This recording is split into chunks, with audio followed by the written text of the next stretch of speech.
During the Philippine Revolution, there was a great and intelligent hero who used his pen to proclaim the freedom of the Filipinos against Spanish colonization and died when he was assassinated on December 30, 1896. A propagandist who started the revolution against the Spanish government to achieve independence and to control the country. His two novels awaken every Filipino to fight for their freedom. A hero who believes in a peaceful uprising rather than a bloody war. He is commonly known as Dr. Jose Rizal. On June 19, 1861, when Jose Portasio Rizal Mercado y Alonso Rialonda was born in the town of Calamba in the province of Laguna. He was the seventh child among the 11 children of Francisco Mercado Rizal and Teodora Alonso y Cuentos, a family of Chinese-Filipino ancestry.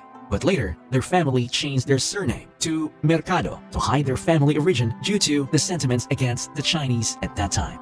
Jose Rizal's family was living in a rented property that was owned by a priest from Dominica that made them become a family of wealthy farmers. When Jose Rizal was young, his parents discovered that he had good intellectual skills and was also a talented boy. That's why, at the age of 3 years old, he already knew the alphabets, in which his mother became his first teacher. And at the age of 5, he already knew how to read and write. And during his high school years, he graduated with the highest honors at the age of 16 at the Ateneo Municipal de Manila. After high school, he then pursued his training of land surveying and completed his training in the year 1877. In the following year, he passed the exam in order to get his license in the field, but unfortunately, because he was only 17 at that time, he was unable to receive a license due to underage. And for that circumstance, it made Jose Rizal decide to take a class and become a medical student at the University of Santo Tomas. However, because of alleged discrimination of Dominican professors against Filipino students, he later decided to quit the school. And then, in May 1882, without his parents knowing, Rizal went to Madrid. Upon his arrival, he enrolled at the University Central de Madrid as a medical student.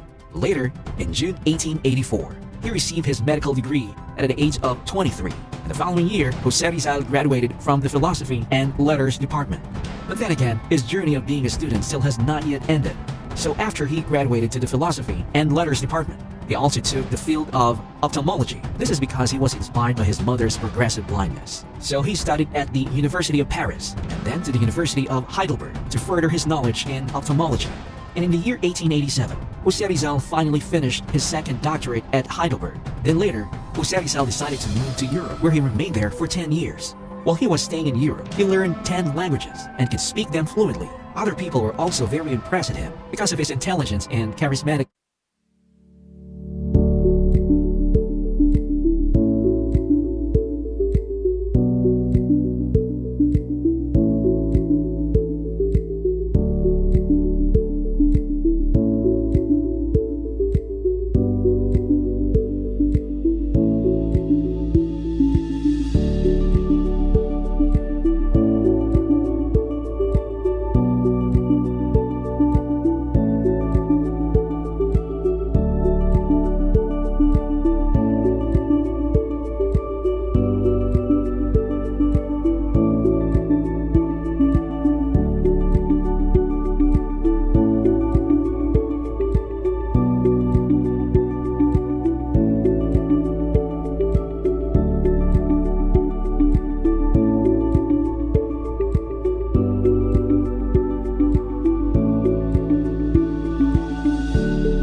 Good afternoon, sir. We are the reporter of Group 2, the Chapter 3, Early Education in Calamba and Binan. In the first page, in the Binan in Calamba, Rizal received his early education, the 4 Rs, the reading, writing, arithmetic, and religion, were the staples of the typical education a son of an ilustrado family would have received in his day.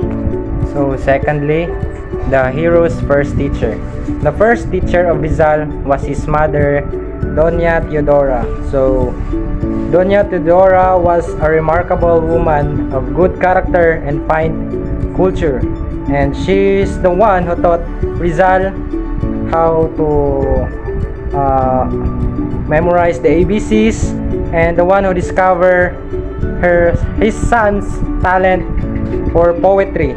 And according to the book, Doña Teodora was patient, conscious, and understanding. And accordingly, she encouraged her son to write poems to lighten the monotony of memorizing the ABCs and to stimulate her son's imagination. And she related many stories. As Jose Rizal grew older, his parents employed private tutors to give him lessons at home. So si Jose Rizal ay mayroong dalawang private tutor. Yung unang private tutor niya is si Maestro Celestino at saka si Maestro Lucas Padua. Jose had private tutor to teach him lessons at home. Itong si Leon Monroy is a former classmate of Rizal's father.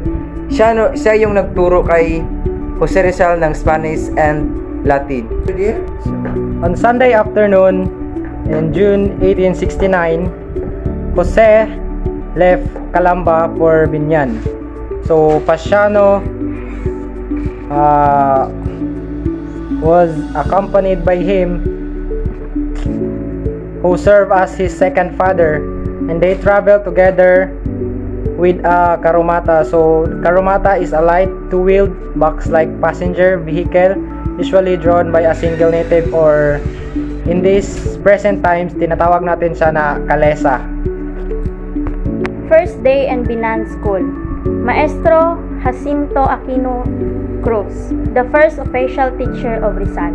Maestro Aquino Cruz was the best known for being the maestro or teacher of Jose Rizal during the latter stay in Binan City when he was 9 years old. First school brawl. Rizal mad at Pedro for making fun of him earlier. So Jose, the teacher was having his siesta. Jose met the bully Pedro. He has anger at his bully for making fun of him during his conversation with the teacher, so that Jose challenged Pedro to a fight.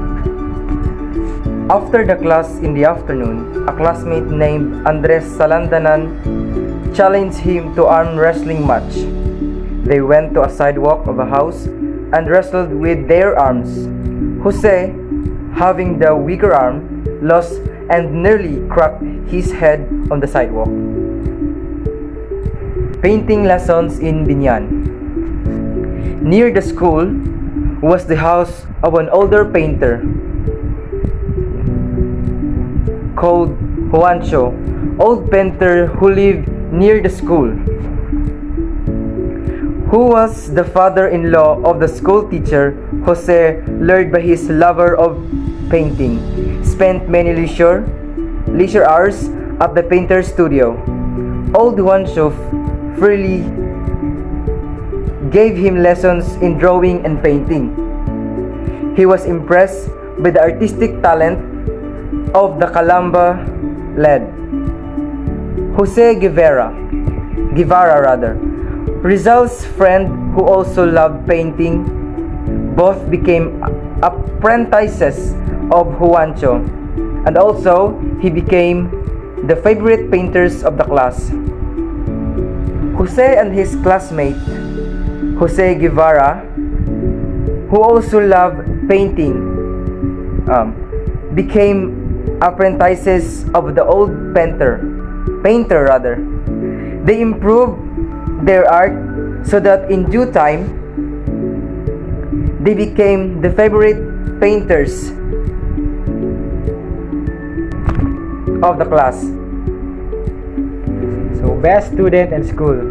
In academic studies, Jose beat all Binyan boys. He surpassed them in all Spanish, Latin, and other subjects.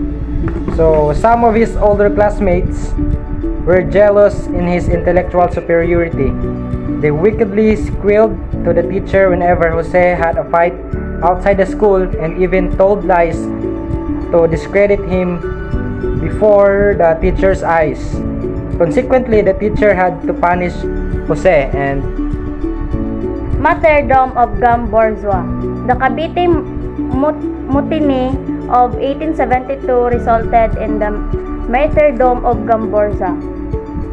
Paved that the way revolution culminating in 1898. The mutiny was sparked on January 20 when the laborers received their pay and realized the taxes as well as the fala. The fine one paid to be expelled from forced labor had been deducted from their salaries. Authorities in Spain emphasize the unsuccessful mutiny becomes a revolt for the Philippines achieving freedom in order to expropriate the supporters of Gamborza. Their martyrdom inspired Rizal to fight the evils of Spanish tyranny and redeem his oppressed people. Ang pag-aalsa ng Cavite o sa Kastila pa, ito ay tinatawag na El Monte de Cavite. Noong 1872 ay isang pag-aalsa ng mga Pilipinong tauhan ng militar ng Fort San Felipe, ang arsenal ng Espanyol sa Cavite.